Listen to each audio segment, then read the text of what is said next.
This is the first book I ever wrote called Making Cushion Covers back in 2012, and there's lots of different styles of cushion covers in here, even recycling old cardigans and things like that.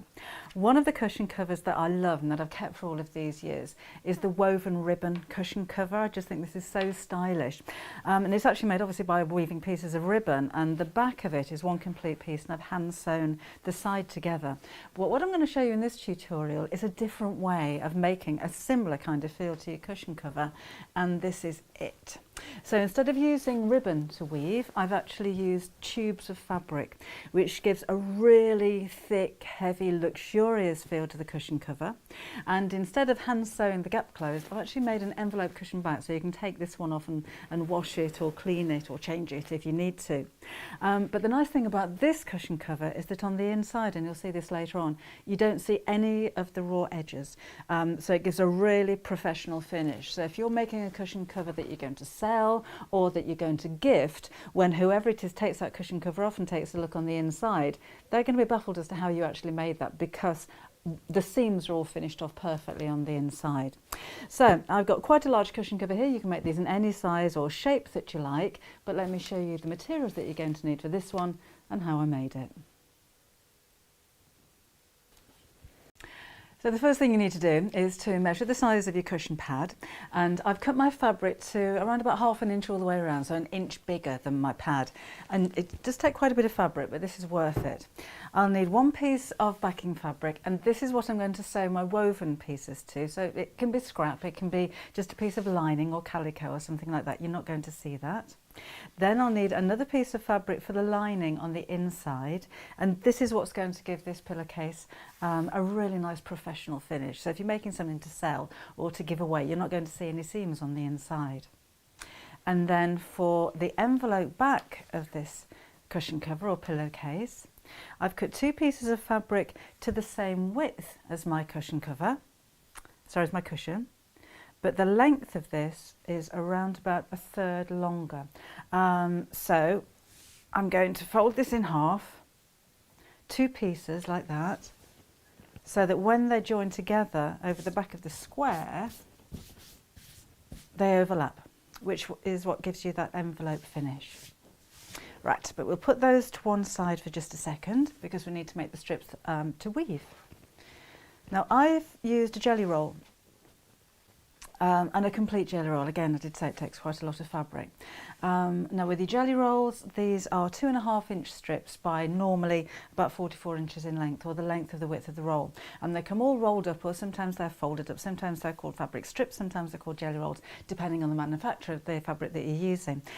If you don't have a jelly roll or access to a jelly roll, then why not just cut your strips 2.5 inches wide, but they only need to be the length or the width of your cushion cover. So with my cushion cover, half of that length is absolutely perfect. Okay, now because they're 2.5 inches, by the time you've got your seam allowance, which will be 1/4 inch on each side, that takes you down to 2 inches. This is the math bit. And then when we sew these into a tube, it actually makes 1 inch strips. So you can calculate, if you wish, how many pieces you actually need to go across your cushion cover. So you'll need to go across one way and then across the other way because we're weaving. So I know that I'm going to need 20 strips in each direction, so 40 strips altogether, which is just about the whole jelly roll that I'm using. But let's start sewing these into tubes.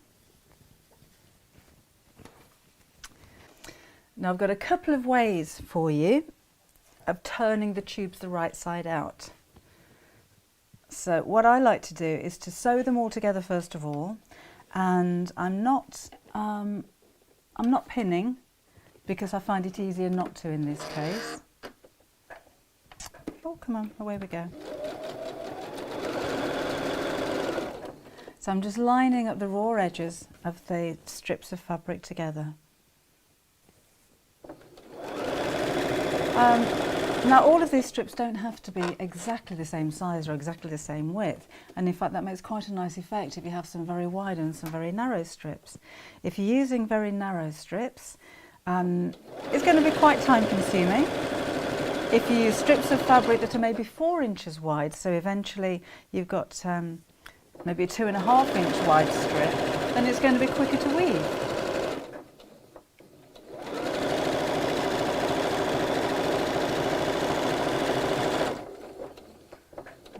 So that's a tube, and I'll show you how I'm going to turn that the right side out in just a second. Let me sew together another tube, and I'll show you an easy way of turning it.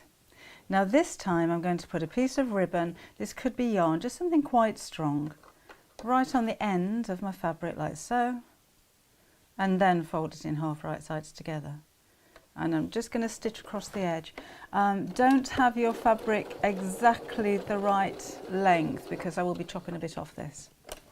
And then we'll sew all the way down the long side, making sure that we don't sew over that ribbon piece.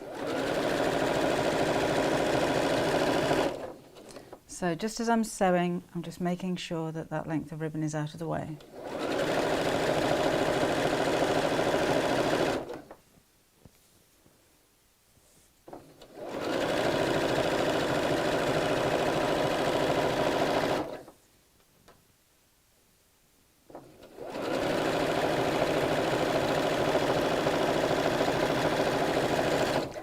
There we go. I've already made up all of the rest of my tubes, so you don't have to sit and watch me make 40 of them. So let's move you out of the way. Just going to turn my iron on. Right, here we go. So here's the tube without the ribbon, and you're going to find the easiest way to turn this the right side out, if you're going to do a lot of these, is investing in a loop turner. These are really, really useful tools. It's got a little hook on one end here, and this is going to go all the way down the middle of my tube. Squish it up, you can get quite a lot of fabric on here, and then when I come to the other end, I'm just going to loop the hook into the end of the fabric and then pull the whole thing through.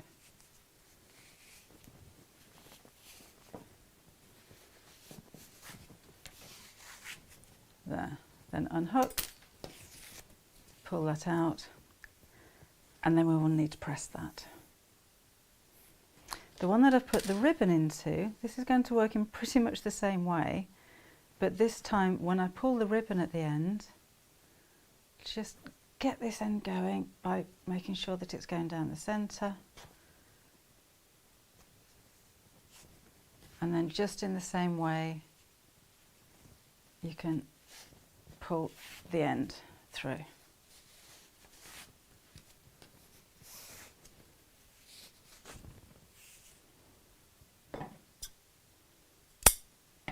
And then chop off the end of the ribbon so that you can use that again. So when I've got my tubes, I'll need to take my iron and my little ironing pad. Oops. And squish the tubes flat, just making sure that the seam's sitting down the back. Doesn't have to be perfectly central. And then just give that a press, because you're not going to see the back of it. So we need to do this with all, in my case, 40 pieces. You may have less, you may have more, depending on the size of your cushion. And then we'll start to weave.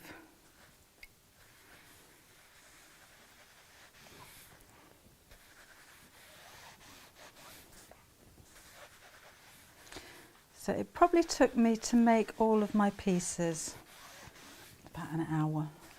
So it's quite time consuming, but I actually enjoy making those. Okay, so you can go there for now. Turn you off. And these are all of the strips that I've already made up. So I've just add 2 more to that. Right, then we're going to take the plain piece of fabric, so the scrap piece, the bit that you're not going to see,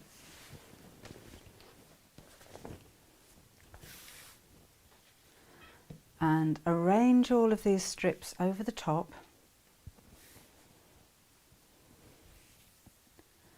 I'm just mixing up the colours, but this would look really nice if you just used maybe 2 colours, or you had a whole vignette of colours, so you're shading from one to another, or black and white would look really nice.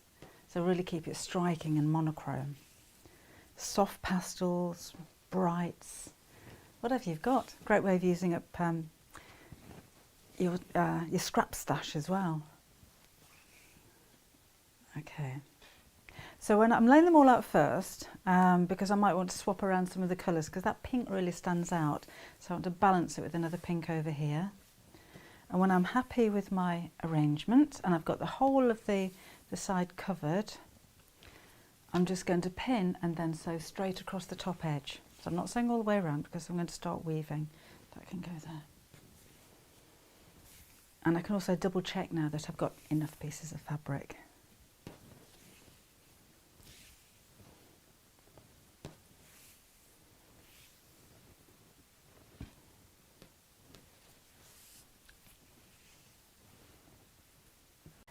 Right, so that's how we're looking now. So you can see I've got all of the ends sewn across. I'll trim these down and make them squarer when I've finished. But here's a little bit of a tip for you before we start the weaving. I haven't put repositionable spray all over. I'm just going to do it kind of as I go, just to hold these in place as I'm weaving. I think you'll find it useful. So I'm just using a 505 spray, which is repositionable or temporary adhesive. And I'm just adding a little bit of adhesive to probably the first 4 or 5 inches. And then I'll just keep spraying as I go down. And this is going to keep my fabric pieces nice and flat as I'm weaving. So I'm just going to make sure that these are all now sitting at a right angle. And then we'll weave the rest of the fabric across.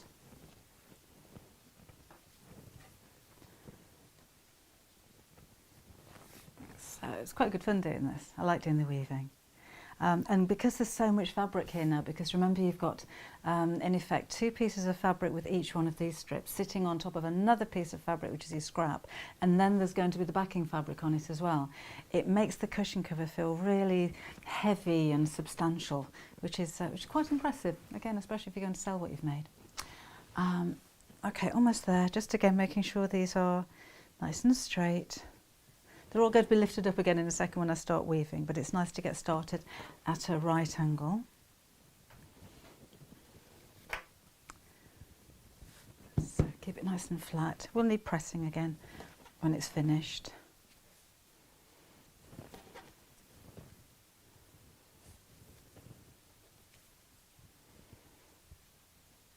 There. Right, now we're going to start to weave. So take one of your strips and literally under, over. So push it right up to the end, over that one, under that one. And you can see how it's useful now to have that spray on the back, because it's just holding everything down while I'm weaving. And the idea is to have these little strips all butted up together so tightly that you don't see any of the plain fabric behind there. So what you're doing, in effect, is actually creating another piece of fabric. Looks like patchwork.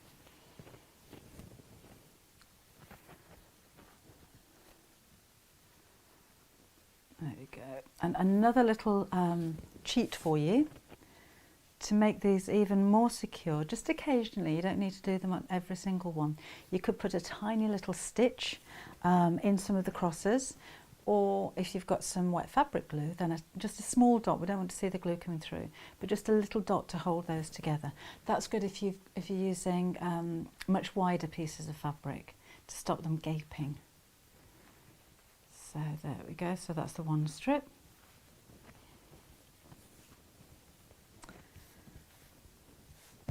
And then I think we'll have a patterned one next, and I'm going to weave the opposite way. So whereas I went under the first strip, I'm now going to go under the second strip. And again, try and keep these as close together as you can so that that little square there doesn't show any of the fabric behind. So over, under,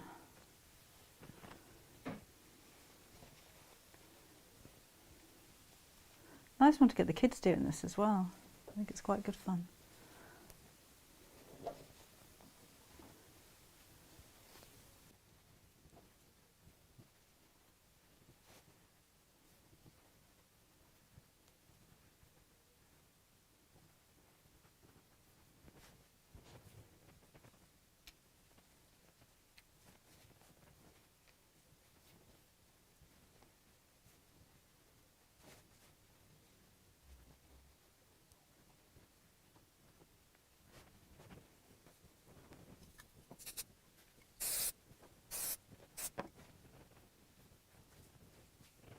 What I've done, I've finished covering the whole of that sheet of fabric.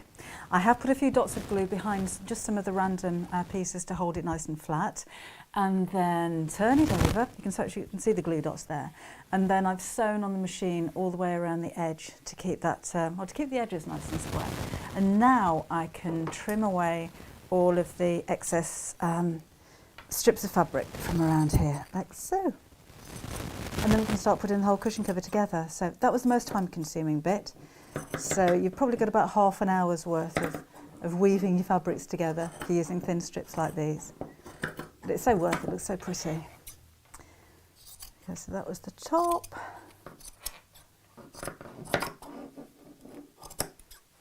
There we go. Actually, I had one strip left out of all the ones that I cut as well, so that was pretty good measuring.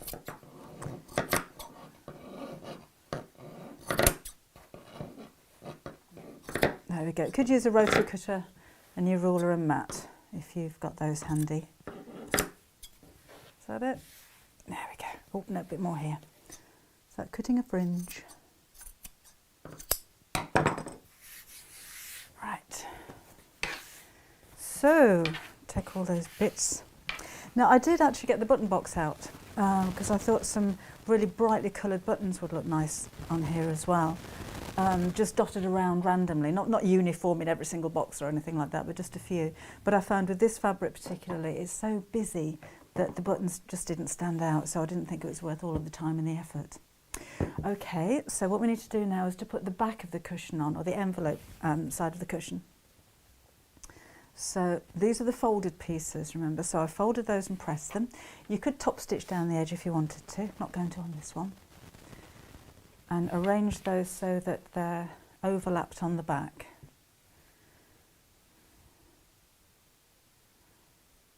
Like that.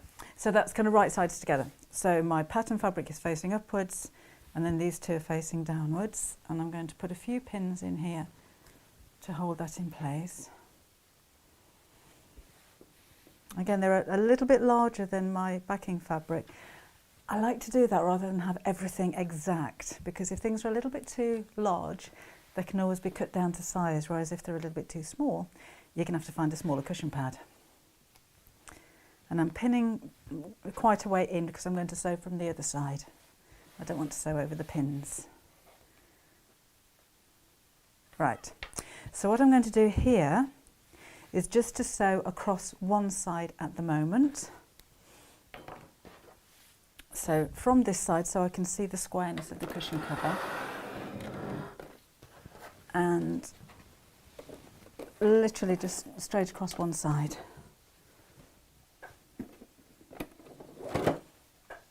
Oh, in you go. Foot pedal keeps popping out.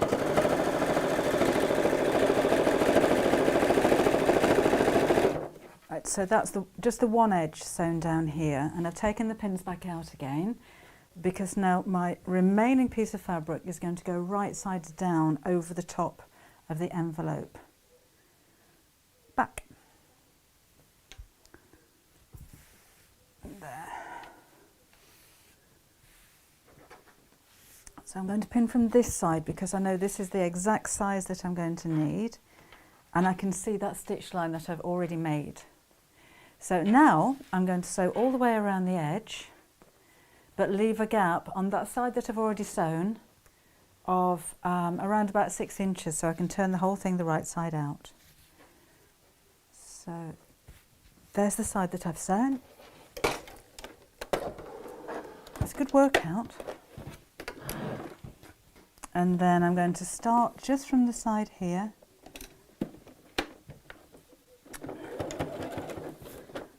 And sew all the way around.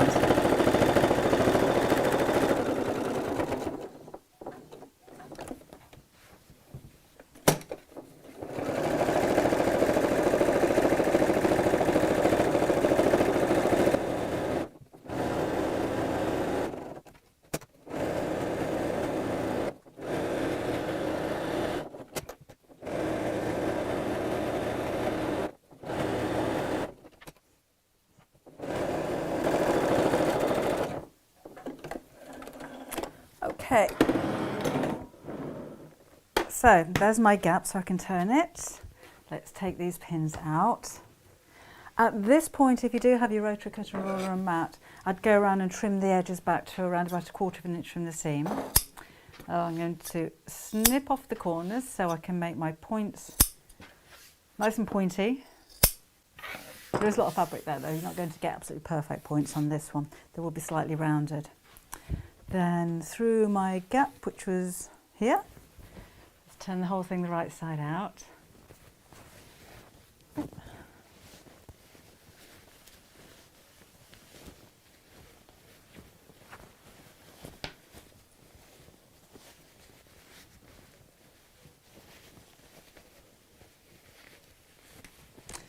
There we go. So at the moment, you don't see my beautiful fabric.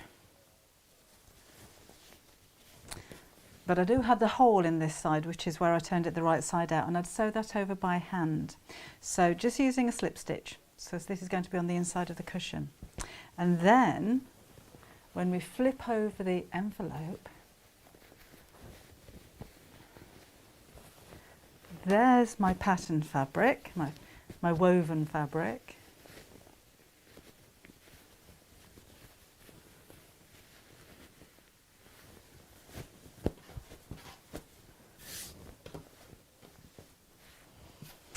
So all I need now is to give that back a quick press, sew that opening closed and push my cushion cover inside. And then if you are making this as a gift or to sell, the inside of this looks so impressive because you don't see any raw edges, you just see a really nice neat seam. So if whoever you're giving this to or you're selling it to takes the cushion cover off to give it a wash, then it gives that really nice neat professional finish on the inside as well as the outside. So it does, as I said before, take an awful lot of fabric to do that, but you do get a really professional result.